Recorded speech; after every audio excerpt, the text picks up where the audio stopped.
Cassette 2, Side 2. Practice Test 4. You will hear a number of different recordings, and you will have to answer questions on what you hear. There will be time for you to read the instructions and questions, and you will have a chance to check your work. All the recordings will be played once only. The test is in 4 sections. Write all your answers in the listening question booklet. At the end of the test, you will be given 10 minutes to transfer your answers to an answer sheet. Now turn to section 1 of your question booklet.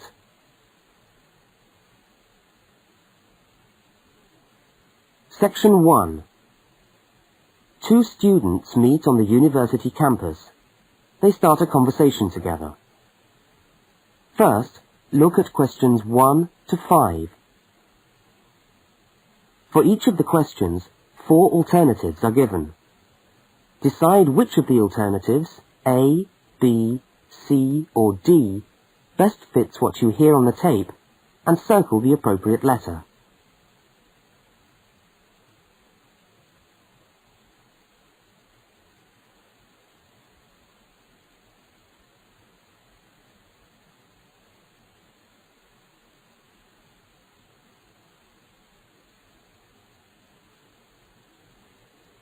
You will see that there is an example which has been done for you. On this occasion only, the conversation relating to the example will be played first.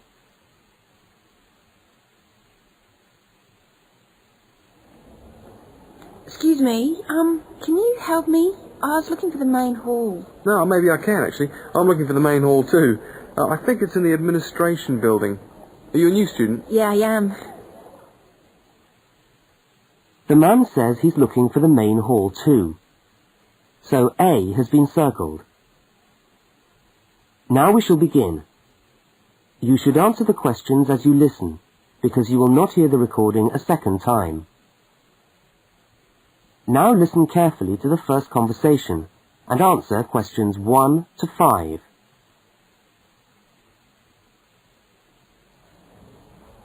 Excuse me, can you help me? I was looking for the main hall. No, maybe I can actually. I'm looking for the main hall too. I think it's in the administration building. Are you a new student? Yeah, I am. Yeah, I thought you looked as lost as me. I'm trying to find the admin building too so I can register for my course.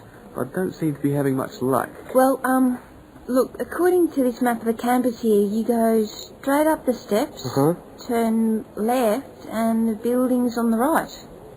Okay, let's see if we can find it. Ah, this looks right. Yeah, it must be. Look, there are hundreds of other people here. Oh, there must be at least 50 people in the queue. We'll be here till gone 2 o'clock at this rate. Yeah, and I'm starving. So am I. Actually, I was on my way to the canteen to get something for lunch. Why don't I go to the canteen and buy something, and you stay here and wait? Good idea. What would you like? Pizza, sandwich, hot dog, fried rice? They do everything. Oh, something easy. Takeaway fried rice sounds good. Okay, fried rice. No, on second thoughts, I'll have a cheese and tomato sandwich. Right, 1 cheese and tomato. Anything to drink? Yeah, give me coffee, would you? Hot coffee's a bit hard to carry. What about a Coke or an orange juice? Get me an orange juice then. Look, here's $5. Oh, yeah, take $2 back. Shouldn't cost me more than $3. Well, keep the 5. We'll sort it out later. Oh, and could you get me an apple as well? Okay, back in a minute.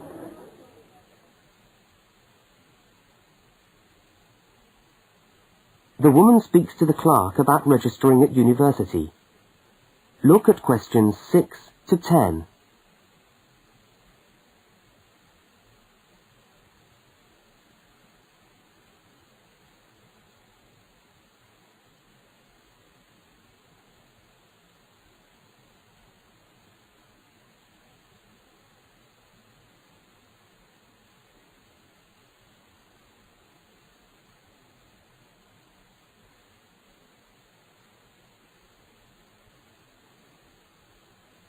As you listen, complete the form by filling in the numbered spaces 6 to 10.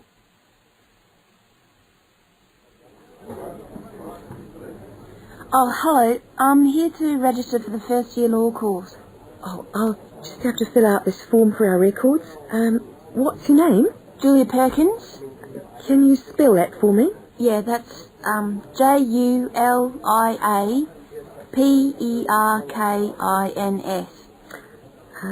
Address? Flat 5, 15 Waratah Road. That's WARATAH, Brisbane. Brisbane. Oh, and your telephone number? Oh, we haven't got the phone on yet. We've only just moved in. Okay, well, can you let us have the number once the phone's connected? And I'll make a note here, to be advised. And the course? Beg your pardon? What course are you doing? Oh, first year law? Right. Well, you'll have to go across to the law faculty and get this card stamped, and then you come back here with it and pay your union fee. Oh, thanks very much.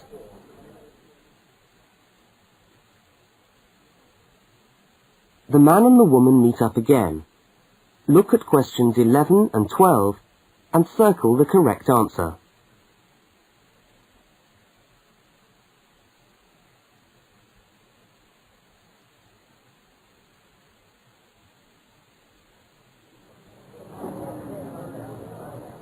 Oh, there you are. Oh, I thought you were never going to come back. Sorry, the canteen was absolutely packed. I had to wait for ages. And then when I got to the front of the queue, there had hardly any food left. So I had to get you a slice of pizza. Sorry. Oh, that's okay. I could eat anything. I'm so hungry. Oh, and there's your bottle of orange juice and your apple. At least I managed that. Great. Thanks a lot. No, and here's your $2 back. Don't worry about it. Buy me a cup of coffee later. Huh, all right then. So how'd you go? Oh, well, in order to register, we've got to go to the law faculty and get this card stamp, and then go back to the admin building and pay the union fees. That means we're registered. After that, we have to go to the notice board to find out about lectures, and then we have to put our names down for tutorial groups and go to the library. Oh, no, great. Well, first let's sit down and have our lunch, eh?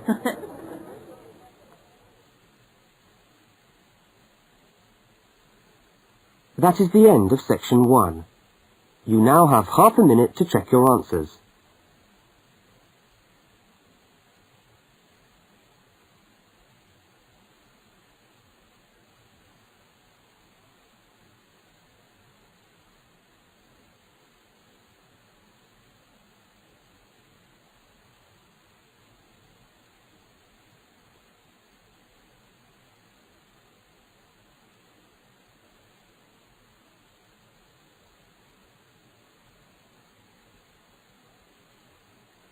Now turn to section 2.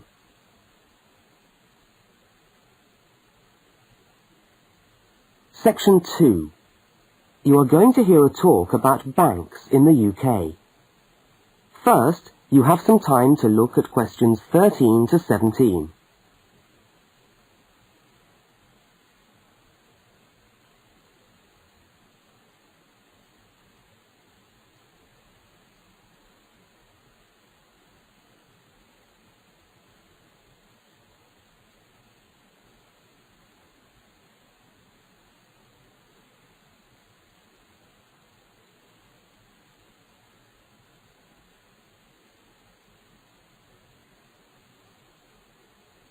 Now listen to the talk and complete the notes by filling in the numbered spaces 13 to 17.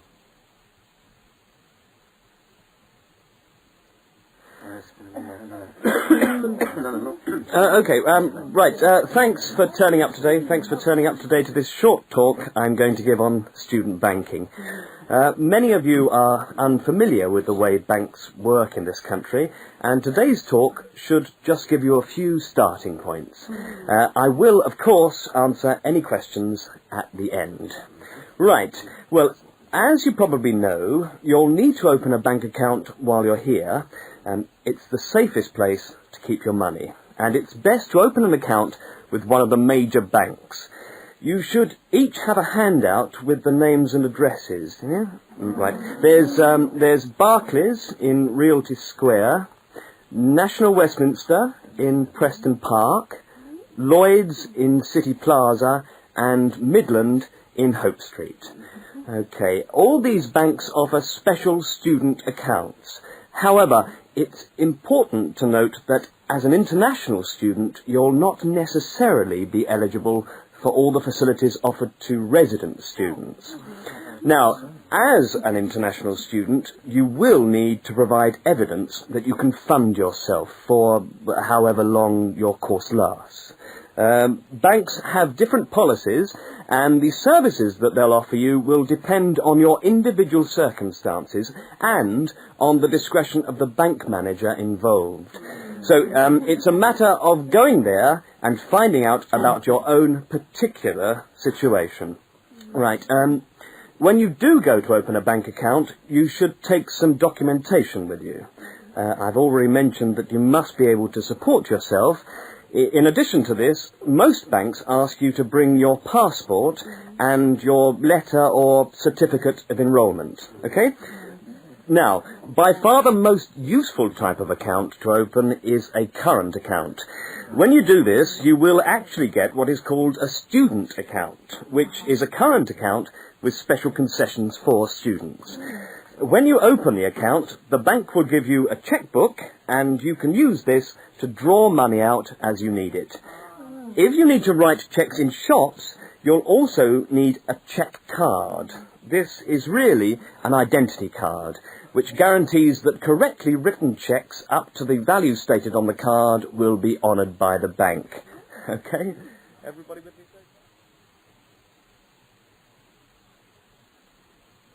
Now look at questions 18 to 21.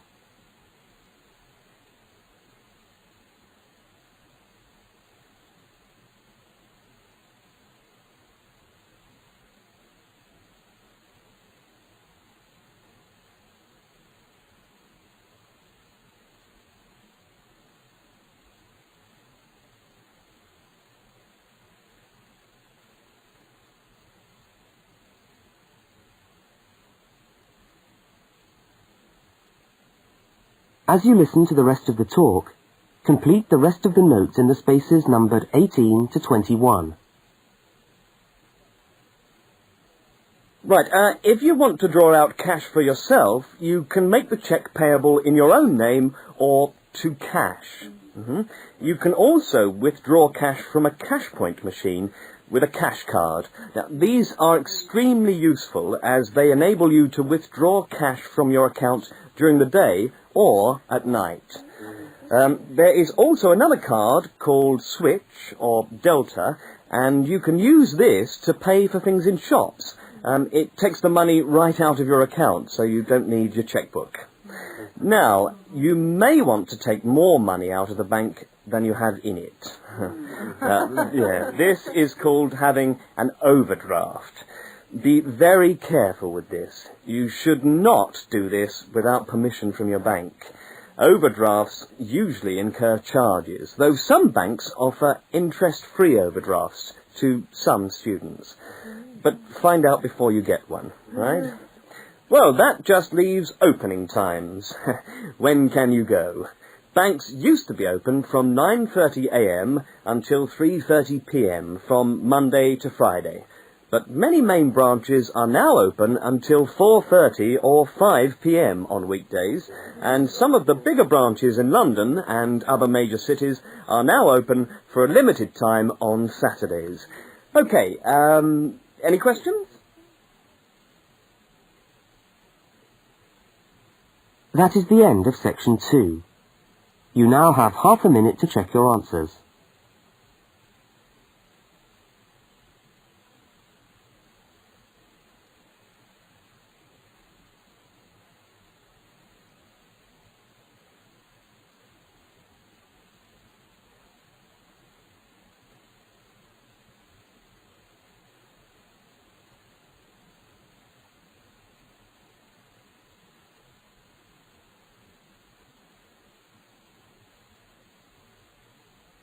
Now turn to section 3.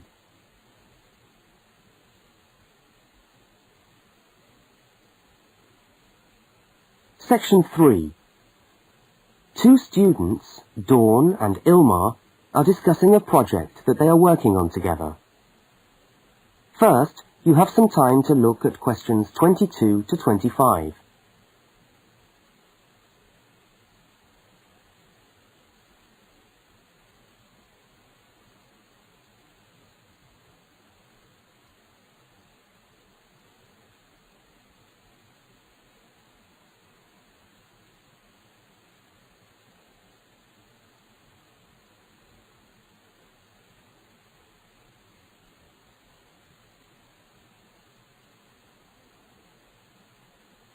Now listen to the first part of the conversation and complete the fact sheet by filling in the numbered spaces 22 to 25.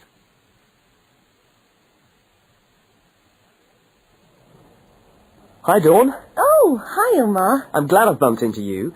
I've just found a great idea for the presentation we've got to do for Dr. Banks next month. What, the one on everyday objects? Yes. Look at this article. It's really interesting. The aluminium Coke can? You know, Coca-Cola cans, soft drink cans. Look, let's sit down here. Have you got a minute? Sure. I'll just get my bag. Okay. So, you think we can get a presentation out of this article? I'm sure we can. First of all, we can provide some interesting facts about the aluminium cans that we drink out of every day. Like? Well, here it says that in the US they produce 300 million aluminium drink cans each day. Wow! 300 million? Exactly. That's an enormous number. It says here, outstrips the production of nails or paper clips. And they say that the manufacturers of these cans exercise as much attention and precision in producing them as aircraft manufacturers do when they make the wing of an aircraft. Really? Let's have a look. They're trying to produce the perfect can, as thin but as strong as possible. This bit's interesting. Today's can weighs about 0.48 ounces. Thinner than 2 pieces of paper. From this magazine, say. Yeah, and yet it can take a lot of weight. More than 90 pounds of pressure per square inch. 3 times the pressure of a car tyre. Okay, I agree. It's a good topic.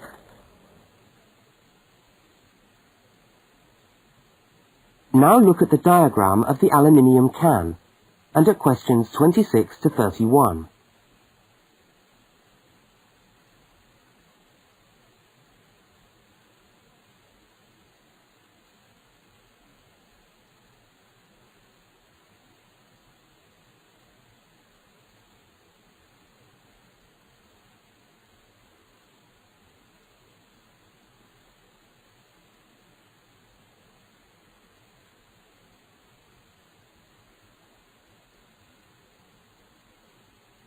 As the conversation continues, label the can by completing the notes in the numbered spaces 26 to 31. What I thought was that we could do a large picture of a Coke can and label it, and then talk about the different parts. Look, I've done a rough picture here. Okay, so where shall we start? Well, the lid is complicated. Let's start with the body first. I'll do a line from the center of the can, like this, and label it body. What does it say? It's made of aluminium, of course, and it's thicker at the bottom. Right, so that it can take all that pressure. And then I think you should draw another line from the body for the label. Right, label. The aluminium is ironed out until it's so thin that it produces, what does it say? A reflective surface suitable for decoration. That's right. Apparently it helps advertisers too. Yes, because it's so attractively decorated. Good. And then there's the base. Yes, it says the bottom of the can is shaped like a dome so that it can resist the internal pressure. That's interesting. I didn't know that. Nor did I. Okay, so going up to the lid, there are several things we can label here. There's the rim around the edge, which seals the can. Got that. And there's a funny word for the seal, isn't there? Yes, it's a flange.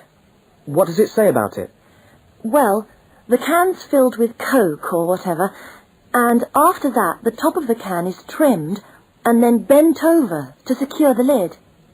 That's right. It looks like a seam. We could even do a blow-up of it, like this. F-L-A-N-G-E.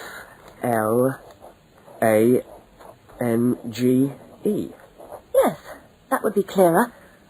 I think we should label the lid itself and say that it constitutes 25% of the total weight. 25%? So it's stronger than the body of the can. So to save money, manufacturers make it smaller than the rest of the can. Didn't know that either. So, how do we open a can of Coke? First of all, there's the tab, which we pull up to open the can, and that's held in place by a rivet.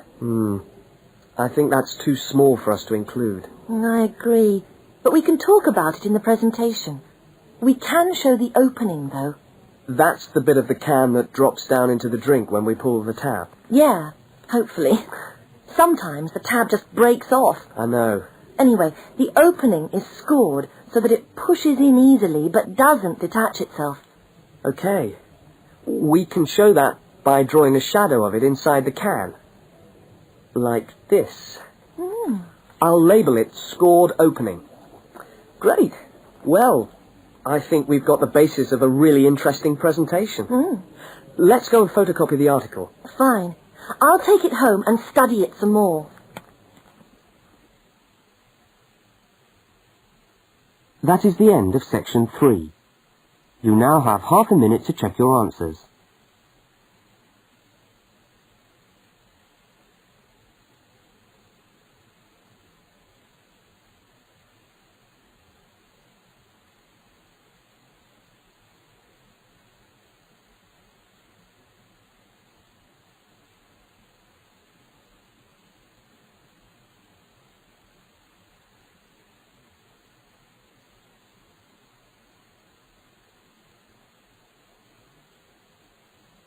Now turn to section 4.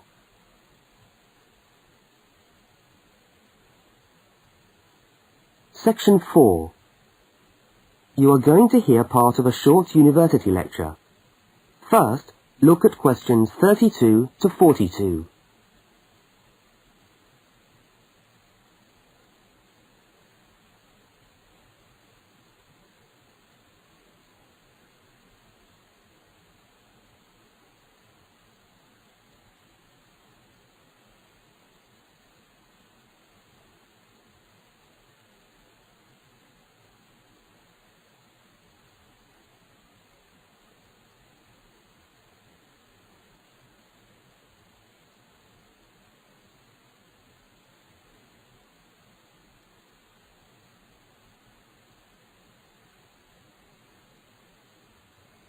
Now listen and complete the lecture notes in the spaces numbered 32 to 42.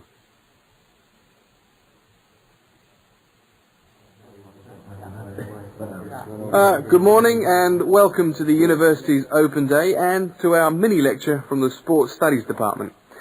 Now, the purpose of this lecture is twofold. One, we want you to experience a university lecture to give you a taste of what listening to a university lecture is like. And two, we want you to find out something about the Sports Studies program at this university. So feel free to ask any questions during the talk and I'll do my best to answer them. Right, so what does a course in sports studies involve? Well, you wouldn't be blamed for not knowing the answer to this question because sports studies as a discipline is still comparatively new. But it's a growing area and one which is now firmly established at our university. Now, there are 3 distinct strands to sports studies, and you'd need to choose fairly early on just which direction you wanted to follow. And I'll just run over these now. Firstly, we've got the sports psychology strand. Secondly, we've got the sports management strand. And last but not least, there's the sports physiology strand. So just to recap, there's sports psychology, sports management, and sports physiology. Let's look first at psychology. Now, the people who study sports psych want to work with top athletes, and they're looking at what will take those athletes that 1% extra. What makes them win? When all other things are equal, physically all other things are equal, they want to know what are the mental factors involved. The sports psychologist works closely with the athlete through his or her training program and becomes an integral part of the team. In fact, you could say that they play just as important a role as the coach. So if you're interested in what makes people win, this could be the area for you. Now, secondly, we've got the strand which I refer to as sports management. And this goes hand in hand with the area of sports marketing. So you might like to think of this area as having 2 branches, management and marketing. On the management side, we look at issues relating to the running of sports clubs, management of athletes, that sort of thing. But then on the other side, we've got sports marketing. And this is the side that interests me more, because here we will look at the market forces behind sport. Questions like, why do people spend their money on a football match or a tennis game rather than, say, on buying a CD or going to the cinema? What are those market forces? Sport used to just compete with sport. Nowadays, it competes with other leisure activities. The spectators go to sport to be entertained rather than out of loyalty to a team. They want to have an evening out, and they don't want the cheap seats anymore. They want good seats. They want entertainment. And the professional sportsmen and women respond to this without question. They are there to give a performance. They provide the entertainment. So in the marketing course, we address all these commercial issues, and we look at how this hooks back into the management of sport.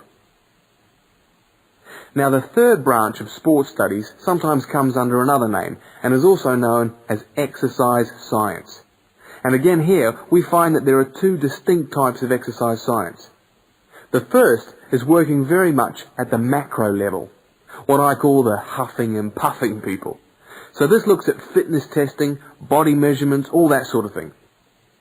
But the more interesting side of sports physiology, at least in my view, is the side that looks at the micro level, looking at cellular change. They're doing cellular research, looking at changes in body cells when the body is under stress. So that just about brings us to the end of our mini lecture for today. I hope you found it interesting. I look forward to seeing you all on our course next year. But feel free to come and talk to me if you want any more information. I'll be over at that notice board near the main entrance. Thank you very much.